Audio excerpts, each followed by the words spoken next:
വേദിയിലും സദസ്സിലും ഇരിക്കുന്ന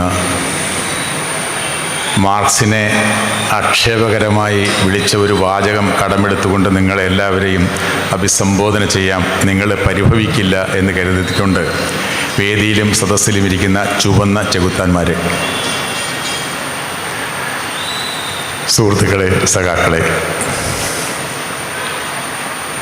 വളരെ സന്തോഷവും അഭിമാനവുമുണ്ട്. നമ്മുടെ ഈ കേരളത്തിലെ കമ്മ്യൂണിസ്റ്റ് പ്രസ്ഥാനത്തിൻ്റെ വളരെ സമുന്നതനും ആദരണീയനുമായ ഒരു നേതാവിന് ഒരു ഗ്രന്ഥം കൈമാറിക്കൊണ്ട് പ്രകാശനം ചെയ്യാൻ ലഭിച്ച അവസരം വളരെ വലിയ ഒരു ബഹുമതിയായി ഞാൻ കാണുന്നു. ഞാൻ തിരുവനന്തപുരത്തുകാരനാണ്. ഞങ്ങളുടെ തിരുവനന്തപുരം മണ്ഡലത്തിൽ അദ്ദേഹം മത്സരിച്ചു. നിർഭാഗ്യവശാൽ ഞങ്ങൾക്ക് അദ്ദേഹത്തെ ജയിപ്പിക്കാൻ കഴിഞ്ഞില്ല. എങ്കിലും പലതവണ ജയിച്ച് പാർലമെൻറ്റിലൊക്കെ എത്തി പ്രഗത്ഭമാംവിധം അദ്ദേഹത്തിൻ്റെ പാർലമെൻ്ററി പ്രവർത്തനവും രാഷ്ട്രീയ പ്രവർത്തനവും ഇപ്പോഴും നടത്തിക്കൊണ്ടിരിക്കുന്ന സമാദരണീയനായ വ്യക്തിയാണ് സൗപന്യൻ രവീന്ദ്രൻ. അതുപോലെ ഇവിടെ ഇരിക്കുന്ന നേതാക്കന്മാർ. വളരെ സന്തോഷമുണ്ട് ഇങ്ങനെ പുസ്തകങ്ങൾ, മാർക്സിസവുമായി ബന്ധപ്പെട്ട പുസ്തകങ്ങൾ പ്രസിദ്ധീകരിക്കുക, അവ വിവർത്തനം ചെയ്യുക മാത്രമല്ല ഇത്തരം സദസ്സുകളിലൂടെ ഇപ്പോഴും കമ്മ്യൂണിസത്തെ ഹൃദയത്തോട് ചേർത്ത് പിടിച്ചിരിക്കുന്ന മനസ്സുകളിലേക്ക് ആ ആശയങ്ങൾ എത്തിക്കുകയും ചർച്ച ചെയ്യുകയും അത് സമൂഹത്തിലേക്ക് പടരാൻ വളരെ സജീവമായി പ്രവർത്തിക്കുകയും ചെയ്യുന്ന ഒരു സംഘടനയാണ് സെൻറ്റർ ഫോർ മാസ് സ്റ്റഡീസ് എന്ന് ഞാൻ വിശ്വസിക്കുന്നു. അവർ വളരെ സജീവമായി പ്രവർത്തിച്ചു കൊണ്ടിരിക്കുന്നു എന്ന് മനസ്സിലാക്കുന്നതിൽ വളരെ സന്തോഷമുണ്ട്. കാൾ മാർക്സിൻ്റെ അവസാന വർഷങ്ങൾ, ഒരു സൈദ്ധാന്തിക ജീവചരിത്രം പരിഭാഷ, ഇത് മാർസലോ മുസ്തോ, അദ്ദേഹം ഇറ്റലിക്കാരനാണ്, അന്റോണിയോ ഗ്രാംഷിയെ പോലെ, പക്ഷേ കനേഡിയൻ പ്രൊഫസറാണ്. അദ്ദേഹം രചിച്ച മറ്റ് പല പുസ്തകങ്ങളും മാർക്സിൻ്റെ അവസാന കാലത്തെക്കുറിച്ചും മാർക്സിൻ്റെ പ്രത്യയശാസ്ത്ര യാത്രകളെക്കുറിച്ചുമൊക്കെ എഴുതിയിട്ടുണ്ട്. അത് മനോഹരമായി തന്നെ ശ്രീ ടി നാരായണൻ വട്ടോളി വിവർത്തനം ചെയ്തിട്ടുണ്ട് എന്ന് നിങ്ങൾക്ക് ആ പുസ്തകം വായിക്കുമ്പോൾ മനസ്സിലാക്കാൻ കഴിയും. കാരണം ഈ പദാവലികൾ, വളരെ കൃത്യമായ പദാവലികൾ ഉപയോഗിച്ചുകൊണ്ട് തന്നെ ആ ഗ്രന്ഥം അദ്ദേഹം ട്രാൻസ്ലേറ്റ് ചെയ്തിരിക്കുന്നു എന്ന് ഈ ആദ്യവസാനം ഞാൻ ആ പുസ്തകം വായിച്ചപ്പോൾ എനിക്ക് മനസ്സിലായി. മറ്റൊരു കാര്യം കൂടി പറഞ്ഞുകൊണ്ട് ഞാൻ ഈ സംഭാഷണത്തിലേക്ക് കടക്കാമെന്ന് വിചാരിക്കുന്നു. 1848 മാർക്സും എംഗൽസും കമ്മ്യൂണിസ്റ്റ് മാനിഫെസ്റ്റോ പ്രസിദ്ധീകരിച്ചത്. ആ കമ്മ്യൂണിസ്റ്റ് മാനിഫെസ്റ്റോ നമുക്കെല്ലാവർക്കും അറിയാം, തുടങ്ങുന്നത് യൂറോപ്പിനെ ഒരു ഭൂതം പിടികൂടിയിരിക്കുന്നു എന്ന് പറഞ്ഞുകൊണ്ടാണ്. സാങ്കല്പികമായി ആ യൂറോപ്പിനെ പിടികൂടിയിരുന്ന ആ ഭൂതം കമ്മ്യൂണിസം എന്ന് പറയുന്ന ഭൂതമാണ് എന്ന് നമുക്കെല്ലാവർക്കും അറിയാം. അവർ പിന്നാലെ അത് വിശദീകരിക്കുന്നുണ്ട്. നേരത്തെ ഈ ചിന്തിക്കുന്ന ആളുകളെ വിളിച്ചിരുന്നു.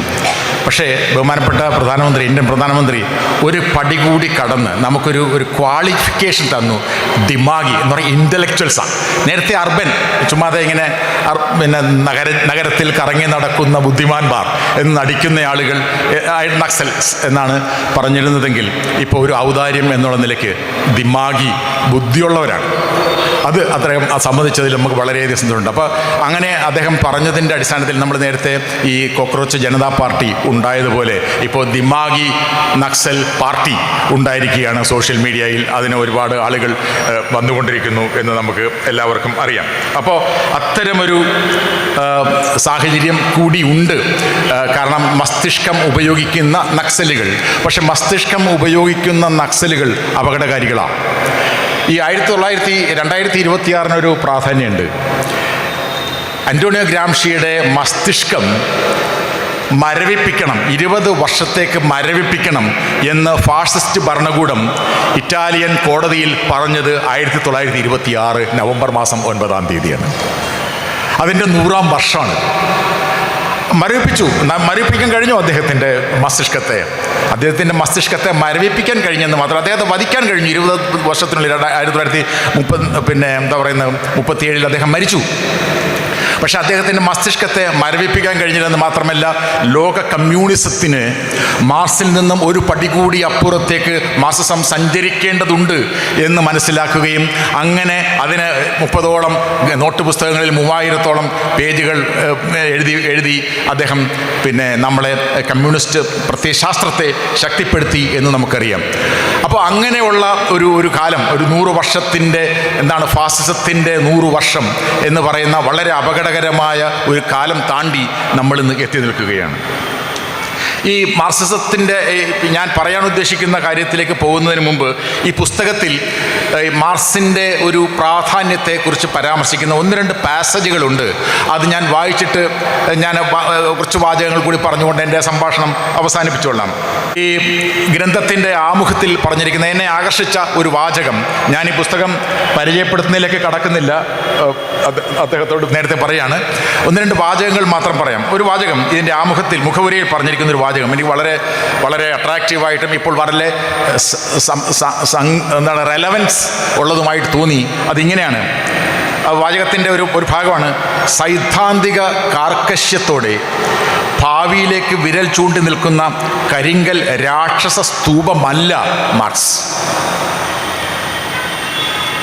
ഒരു കരിങ്കൽ രാക്ഷസ രൂപമല്ല മാർക്സ് എന്ന് മനസ്സിലാക്കലാണ്, അല്ലെങ്കിൽ മനസ്സിലാക്കിക്കലാണ് ഇത്തരം ഗ്രന്ഥങ്ങളിലൂടെ മാർസലോ മുസ്തോ ആയാലും കെവിൻ ആൻഡേഴ്സൺ ആയാലും തോമസ് ഹാർഡി, പലരായിട്ടുള്ള ആളുകൾ, ഒരുപാട് ആളുകൾ ഇപ്പോൾ പ്രവർത്തിച്ചു കൊണ്ടിരിക്കുന്നത് എന്നറിയാം.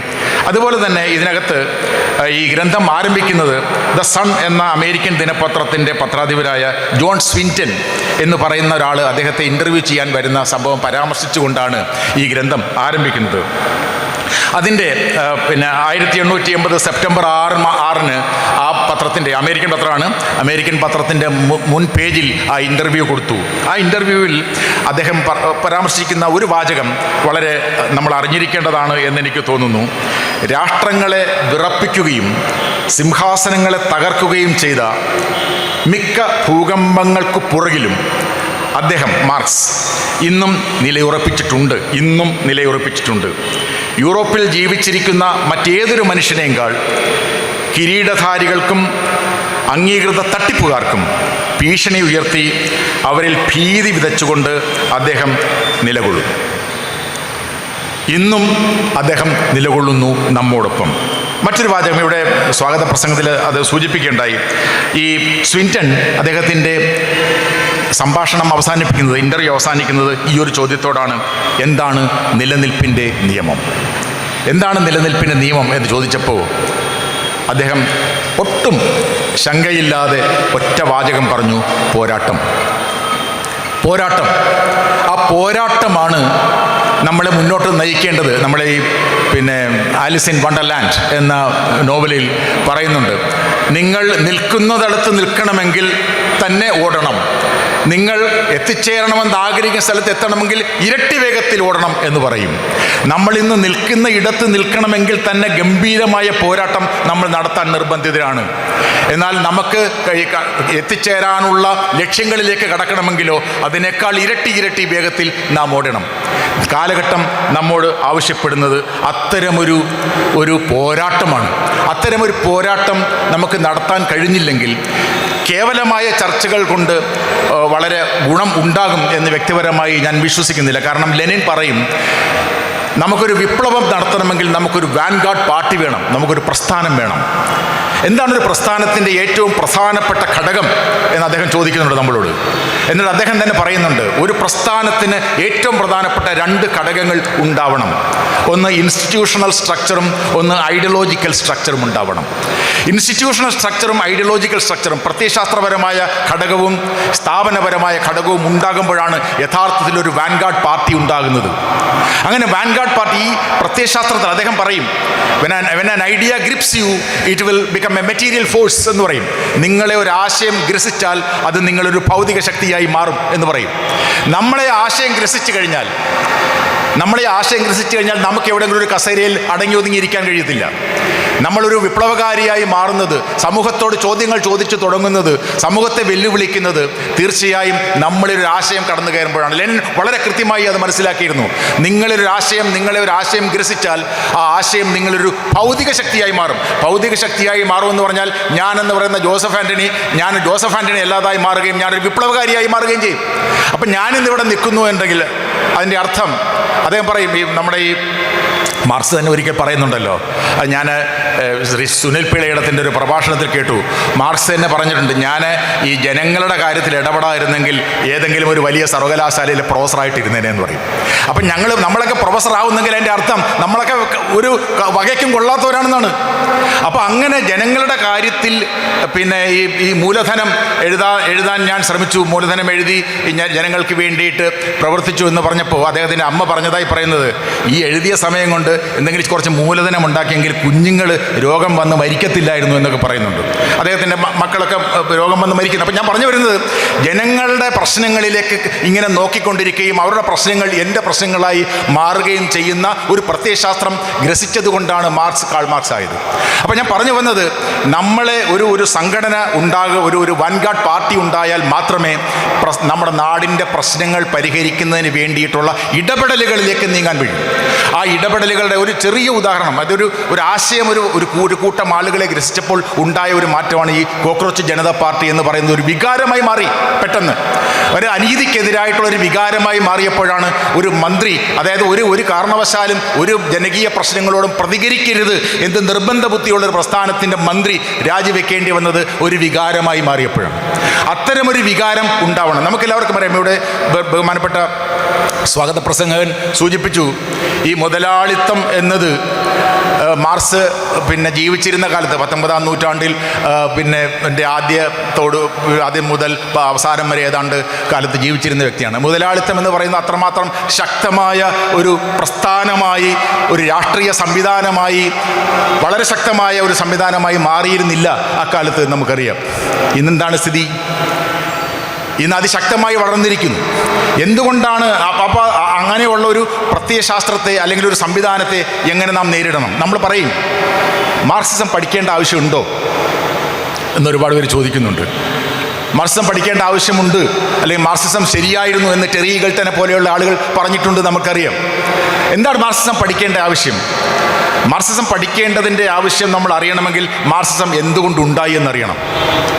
മാർക്സിസം എന്തുകൊണ്ടുണ്ടായി? മാർക്സിസം ഉണ്ടായത് അന്ന് നമ്മുടെ സമൂഹത്തിൽ നിലനിന്നിരുന്ന അനീതിയിൽ അധിഷ്ഠിതമായ ഒരു സാമൂഹ്യ സാമ്പത്തിക രാഷ്ട്രീയ വ്യവസ്ഥിതിക്കെതിരായിട്ടുള്ള ഒരു മറുമരുന്ന് എന്നുള്ള നിലയ്ക്കാണ് അതുണ്ടായത്. അങ്ങനെ ഒരു മറുമരുന്ന് എന്നുള്ള നിലയ്ക്കാണ് ഉണ്ടായത്. അങ്ങനെ ആ മറുമരുന്നല്ലാതെ അതിനെതിരായിട്ട് മറ്റൊരു മരുന്നുണ്ടോ? മറ്റൊരു മരുന്ന് ലോകം കണ്ടുപിടിച്ചിട്ടുണ്ട്. ഇത് കാലഹരണപ്പെട്ടു, മാർക്സിസം കാലഹരണപ്പെട്ടു എന്ന് പറയുന്ന ചിന്ത ഉന്നയിക്കപ്പെടുമ്പോൾ അദ്ദേഹത്തിൻ്റെ പുസ്തകത്തിൽ അദ്ദേഹം പറയുന്നതാണ്, എന്തുകൊണ്ടാണ് മാർക്സിസം ശരി എന്ന പുസ്തകം ആരംഭിക്കുന്നത് ഈ വിമർശനത്തെ അഡ്രസ്സ് ചെയ്തുകൊണ്ടാണ്. ആ വിമർശനത്തിൽ എന്താണ് ആൾക്കാർ പറഞ്ഞത്? ഇത് പഠിക്കേണ്ട ആവശ്യമുണ്ട്, ഇത് കാലഹരണപ്പെട്ടു എന്ന് ആളുകൾ പറഞ്ഞപ്പോൾ അദ്ദേഹം പറയാണ്, ഈ കാലഹരണപ്പെടണം എന്ന് ആഗ്രഹിക്കുന്നവരോടൊപ്പമാണ് ഞങ്ങൾ. നമ്മൾ പറയും, ഈ കമ്മ്യൂണിസം, അതായത് ഡിക്റ്റേറ്റർഷിപ്പ് ഓഫ് ദ പ്രൊലറ്റേറിയൻ, തൊഴിലാളി വർഗ്ഗ സർവാധിപത്യം വന്നു കഴിഞ്ഞാൽ ആ തൊഴിലാളി വർഗ്ഗ സർവാധിപത്യം പിന്നെ ജനങ്ങളെ കമ്മ്യൂണിസത്തിലേക്കാണ് കൊണ്ടുപോകുന്നത്. ആ കമ്മ്യൂണിസത്തിലേക്ക് കൊണ്ടുപോകുമ്പോൾ അദ്ദേഹം പറയുന്നതാണ്, the state will whether away, രാഷ്ട്രം കൊഴിഞ്ഞു പോകും. അങ്ങനെ രാഷ്ട്രം കൊഴിഞ്ഞു പോകുമ്പോൾ അവിടെ പിന്നെ പോലീസ് വേണ്ട, കോടതി വേണ്ട, പട്ടാളം വേണ്ട, ഒന്നും വേണ്ട എന്ന് പറയുന്നത് പോലെ മുതലാളിത്തം കൊഴിഞ്ഞു പോയാൽ പിന്നെ മാർക്സിസവും വേണ്ട. അപ്പോൾ അങ്ങനെ, അതായത് എപ്പോഴാണോ മാർക്സിസം പ്രസക്തമാകുന്നത്, ഈ തരത്തിലുള്ള അനീതി മുതലാളിത്തത്തിൻ്റെ പല കരാള ഹസ്തങ്ങളാൽ ഇങ്ങനെ പല വേരുകളിലേക്ക് പോവുകയും ലോകത്തെ വരിഞ്ഞു മുറുക്കുകയും ചെയ്യുന്ന സന്ദർഭത്തിൽ മാർക്സിസം അത്യന്താപേക്ഷിതമാണ്. മാർക്സിസത്തിൻ്റെ പഠനവും ഈ അന്റോണിയോ ഗ്രാംഷി പറയുന്ന ഒരു പ്രാക്സിസും അതായത് സമൂഹത്തെ മാറ്റിമറിക്കണമെന്ന ലക്ഷ്യത്തോടു കൂടി പ്രവർത്തിക്കുന്ന ഒരു പ്രത്യയശാസ്ത്രമായി നമ്മൾ മാറണം. അതുകൊണ്ടാണല്ലോ അന്റോണിയോ ഗ്രാംഷി ഈ മാർക്സിസത്തെക്കുറിച്ച് പഠിച്ചു. ക്ലാസിക്കൽ മാർക്സിസം എന്തു പറഞ്ഞു എന്നതിനെക്കുറിച്ചല്ല, ക്ലാസിക്കൽ മാർക്സിസം പറഞ്ഞതിനെ ആളുകൾ കാണാതിരുന്നതിനെക്കുറിച്ചാണ് ഈ പുസ്തകത്തിൽ പറയുന്നത്. ക്ലാസിക്കൽ മാർക്സിസം പറഞ്ഞതായി ആളുകൾ മനസ്സിലാക്കിയത് മുതലാളിത്ത രാജ്യങ്ങളിൽ വിപ്ലവം ഉണ്ടാകും എന്ന് അന്റോണിയോ ഗ്രാംഷിയും ധരിച്ചു. പക്ഷേ അന്റോണിയോ ഗ്രാംഷി നോക്കുമ്പോൾ മുതലാളിത്തം വന്ന രാജ്യങ്ങളിലല്ല. അമേരിക്കയിൽ വിപ്ലവം വന്നില്ല, ജർമ്മനിയിൽ വിപ്ലവം വന്നില്ല, ഇറ്റലിയിൽ വന്നില്ല, ബ്രിട്ടനിൽ വന്നില്ല, എങ്ങും വിപ്ലവം വന്നില്ല. വിപ്ലവം വന്നത് റഷ്യയിലും ചൈനയിലും ഒക്കെയാണ്. അപ്പോൾ എന്തുകൊണ്ടാണ് ചൈനയിൽ വിപ്ലവം നടക്കുമ്പോൾ അദ്ദേഹം ഇല്ല കേട്ടോ, റഷ്യ പോലുള്ള രാജ്യത്താണ്. അപ്പോൾ റഷ്യയിൽ വിപ്ലവം വന്നു, ബാക്കിയുള്ള സ്ഥലത്ത് എന്തുകൊണ്ട് വിപ്ലവം വന്നില്ല എന്ന പഠനം, എന്താ അന്വേഷണം വളരെ ഗൗരവമായി അദ്ദേഹം നടത്തി. അങ്ങനെ അന്വേഷണം നടത്തിയപ്പോഴാണ് അദ്ദേഹം മനസ്സിലാക്കുന്നത്, ഒരു പക്ഷേ മാർക്സ് അത്രത്തോളം പോയില്ല എന്ന് നമുക്ക് എല്ലാവർക്കും അറിയാം. അദ്ദേഹം മനസ്സിലാക്കി, ഈ തൊഴിലാളികൾ അല്ലെങ്കിൽ ഒരു രാഷ്ട്ര ഭരണകൂടത്തിനെതിരെ ഒരു ജനം ഇങ്ങനെ വരുമ്പോൾ ആ ജനം ഇങ്ങനെ വന്ന് അതിശക്തമായി തള്ളിയാൽ വീഴുന്ന ഭരണകൂടമല്ല ഈ മുതലാളിത്ത ഭരണകൂടം എന്ന് അദ്ദേഹം തിരിച്ചറിഞ്ഞു. അതായത് തൊഴിലാളി, മാർക്സ് പറയുന്നുണ്ട്, ഈ മുതലാളിത്തത്തിൻ്റെ ശത്രു, മുതലാളിത്തത്തിൻ്റെ അന്തകനെ മുതലാളിത്തം തന്നെ സൃഷ്ടിച്ചു, അത് തൊഴിലാളി വർഗമാണ്. ആ തൊഴിലാളി വർഗവും മുതലാളി വർഗവും തമ്മിലുള്ള വർഗസമരത്തിൻ്റെ ഫലമായി അവർ ശക്തമായി വന്നു കഴിയുമ്പോൾ അവരൊന്ന് ഉന്തിയാൽ വീഴും മുതലാളിത്തം എന്ന് വിശ്വസിച്ചിരുന്നുവെങ്കിൽ അവിടെ നമുക്ക് തെറ്റുപറ്റി. മുതലാളിത്തം അങ്ങനെ വീഴില്ല. അദ്ദേഹം പറഞ്ഞു, ക്യാപിറ്റലിസം ഈസ് എൻ എൻട്രഞ്ച്ഡ് സിസ്റ്റം. വളരെ ആഴങ്ങളിൽ വേരുകളാഴ്ത്തി നിൽക്കുന്ന ഒരു സംവിധാനമാണ് മുതലാളിത്തം. ആ മുതലാളിത്തം എന്ന് പറയുന്നത് കേവലമായ ആയുധങ്ങളുടെയോ പോലീസിൻ്റെയോ പട്ടാളത്തിൻ്റെയോ മാത്രം ബലത്തിലല്ല നിൽക്കുന്നത്. അവർക്ക് അനുകൂലമായ, നമ്മുടെ ഈ പിൽക്കാലത്ത് നോം ചോംസ്കിയൊക്കെ പറഞ്ഞതുപോലെ, അവർക്ക് അനുകൂലമായ ഒരു മാനുഫാക്ചറിങ് കൺസെൻറ്റ് എന്ന് പറയുന്ന പോലെ അവർക്ക് ആ ഭരണകൂടത്തിന് അനുകൂലമായ ഒരു അനുകൂല മനോഭാവം ജനങ്ങളെ സൃഷ്ടിച്ചു വച്ചിരിക്കുന്നുണ്ട്. അന്റോണിയോ ഗ്രാംഷി അതിനെ കൾച്ചറൽ ഹെജിമണി എന്ന് പറയുന്നത്, സാംസ്കാരികമായ മേധാവിത്വം. ആ സാംസ്കാരികമായ മേധാവിത്വം സ്ഥാപിച്ചതിൻ്റെ ഫലമായിട്ടാണ് ഭരണകൂടങ്ങൾ നിൽക്കുന്നത്. നമുക്ക് ഈ അൽത്തൂസറിനോട് പല കാര്യങ്ങളിലും അഭിപ്രായ വ്യത്യാസം ഉണ്ടെങ്കിലും അത് ഏകദേശം അദ്ദേഹത്തിൻ്റെ സംജ്ഞകൾ എടുത്തുകൊണ്ട് നമുക്കതിനെ മനസ്സിലാക്കാനായിട്ട് കഴിയുമെന്ന് എല്ലാവർക്കും അറിയാം. അദ്ദേഹം പറഞ്ഞല്ലോ, ഒരു ഭരണകൂടത്തെ താങ്ങി നിർത്തുന്നത് രണ്ട് പ്രധാനപ്പെട്ട തൂണുകളാണ്. റിപ്രസീവ് സ്റ്റേറ്റ് അപ്പറേറ്റസ് എന്നും ഐഡിയോളജിക്കൽ സ്റ്റേറ്റ് അപ്പറേറ്റസ് എന്നും പറയും. ഒരു ഭരണകൂടത്തെ നിലനിർത്തുന്നത് പട്ടാളം, പോലീസ്, ജയില് മുതലായ റിപ്രസീവ് മർദ്ദനോപകരണങ്ങളും മറ്റിടത്ത് ഐഡിയോളജിക്കൽ അപ്പറേറ്റസുമാണ്, പ്രത്യയശാസ്ത്രപരമായ ഉപകരണങ്ങൾ. ഈ രണ്ട് കാര്യങ്ങളിൽ ഉറച്ചു നിൽക്കുകയാണ് ഭരണകൂടം. അപ്പോൾ എവിടെ നിങ്ങൾ ഒരു സംഘർഷം ഉണ്ടാകുമ്പോൾ ഒരു കാരണവശാലും ഈ പട്ടാളവും പോലീസും ജയിലും ഒന്നും ഭരണകൂടത്തെ സഹായിക്കില്ല. അവരെ നിലനിർത്താൻ സഹായിക്കുന്നത് ഈ ഐഡിയോളജി, പ്രത്യയശാസ്ത്രപരമായ അപ്പാരറ്റസാണ്. പ്രത്യയശാസ്ത്രപരമായി അവരുണ്ടാക്കി വച്ചിരിക്കുന്ന അനുകൂല മനോഭാവം ജനങ്ങളിൽ ഉണ്ടാക്കി വച്ചിരിക്കുന്ന അനുകൂല മനോഭാവത്തെ അട്ടിമറിച്ചാൽ മാത്രമേ ഭരണകൂടത്തെ അട്ടിമറിക്കാൻ കഴിയൂ. അല്ലാതെ നമ്മളങ്ങോട്ട് തൊഴിലാളി വർഗം ഇങ്ങനെ സമരം ചെയ്തുകൊണ്ട് പിന്നെ വ്യാപകമായ സമരത്തിലൂടെ അങ്ങനെ വീഴില്ല എന്ന് അന്റോണിയോ ഗ്രാംഷി തിരിച്ചറിഞ്ഞത് കൊണ്ടാണ് അദ്ദേഹം പറഞ്ഞത്, we have to create a counter culture. നമുക്ക് ഈ നിലനിൽക്കുന്ന ഹെജിമണി, കൾച്ചറൽ ഹെജിമണി, സാംസ്കാരിക മേധാവിത്വത്തിനെതിരായി ഒരു കൗണ്ടർ കൾച്ചർ നമ്മൾ ഉണ്ടാക്കണം. അങ്ങനെ കൗണ്ടർ കൾച്ചർ ഉണ്ടാക്കുകയും അതിനനുസരിച്ച് പ്രവർത്തിക്കുന്ന സംഘടന ഉണ്ടാവുകയും ഒക്കെ ചെയ്യുമ്പോഴാണ് ഭരണകൂടത്തെ നമുക്ക് അട്ടിമറിക്കാൻ കഴിയുക, മുതലാളിത്തത്തെ നമുക്ക് വെല്ലുവിളിക്കാൻ കഴിയുക. വേരുകൾ ലോകത്തിൻ്റെ വിവിധ ഭാഗങ്ങളിലേക്ക് ആഴ്ത്തി അതിശക്തമായി നിലയുറപ്പിച്ചിരിക്കുന്നു. മാർക്സ് ജീവിച്ചിരുന്ന കാലത്തെ മുതലാളിത്തമല്ല ഇന്ന്. മുതലാളിത്തം അന്ന് ഒരു ഭരണകൂടത്തിൻ്റെ കീഴിലുള്ള കുറേ മുതലാളിമാരിൽ കേന്ദ്രീകരിച്ചിരുന്നുവെങ്കിൽ അവർ ലോകമൊട്ടാകെ പടരുകയും ആ മുതലാളിത്തത്തിൻ്റെ വ്യത്യസ്ത ഭാഗങ്ങൾ ഡിജിറ്റൽ ക്യാപിറ്റലിസമായിട്ടും പലതരത്തിലുള്ള ക്യാപിറ്റലിസമായി മാറി നിൽക്കുന്നു എന്ന് നമ്മൾക്കറിയാം. ഏത് മേഖലയിൽ നമ്മൾ എങ്ങോട്ട് നോക്കിയാലും അവിടെയെല്ലാം ഇവരുടെ ഈ സർവൈലൻസ്, അവരുടെ കണ്ണുകൾ, അവരുടെ ചിന്തകൾ, അവരുടെ സ്വാധീനം, ഇങ്ങനെയുള്ള അവരുടെ ആയുധങ്ങൾ, ഇതെല്ലാം നമ്മുടെ ജീവിതത്തെ ചൂഴ്ന്നു നിൽക്കുന്നു എന്ന് നമ്മൾ മനസ്സിലാക്കണം. അവിടെ ഒരു പരിവർത്തനത്തിന്, ഒരു പുനഃപരിശോധനയ്ക്ക് അദ്ദേഹം ശ്രമിച്ചിട്ടുണ്ടോ എന്ന് അന്വേഷിക്കുമ്പോഴാണ് നമുക്ക് കാണാൻ കഴിയുന്നത്. ഈ മാർസലോ മുസ്തോ ഉൾപ്പെടെയുള്ള ആളുകൾ, കെവിൻ ആൻഡേഴ്സനെ പോലെയുള്ള ആളുകൾ, അദ്ദേഹത്തിൻ്റെ 2025 തന്നെ ഇറങ്ങിയ മറ്റൊരു പുസ്തകമുണ്ട്. എല്ലാം പറയുന്നത് ഈ മാർക്സിസം എന്ന് പറയുന്നത് ഒരു ഒറ്റയടി വിപ്ലവത്തിന് വേണ്ടിയിട്ടുള്ള ഒരു ഒറ്റയടി പാതയല്ല. അത് ബഹുതല സ്പർശിയായ ഒരു പാതയാണ്. എല്ലാ മേഖലകളിലെയും സ്പർശിച്ചു പോകുന്ന ഒരു പാതയാണ്. എല്ലാ വഴികളും നമുക്ക് ഉപയോഗപ്പെടുത്താൻ കഴിയുന്ന കാര്യമാണ്.